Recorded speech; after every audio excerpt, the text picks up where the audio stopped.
আমি তো আজই ভ্যান নিয়ে বাজারে যাব ভাবছিলাম। সোহেল ভাইয়ের সব মাল তো শেষ, এখন আমার পালা।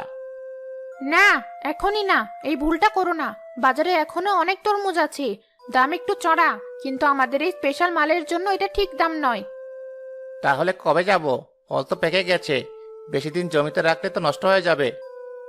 এখানেই তো বুদ্ধি। আরো সপ্তাহখানেক অপেক্ষা করো, দেখবে বাজারের মাল কমে আসবে। তখন তরমুজের জন্য হাহাকার পড়ে যাবে। সেই সময় তুমি এই সবুজ হাতিগুলোকে বাজারে নামাবে। যা দাম চাইবে মানুষ তাই দিতে বাধ্য হবে। এটাকে বলে বিজনেস। বাহ, তোমার মাথায় তো দারুণ বুদ্ধি খেলে রিমা। ঠিক বলেছ, বাজারের সব মাল শেষ হওয়ার জন্য অপেক্ষা করব। শেষ চালে আমি বাজিমাত করব।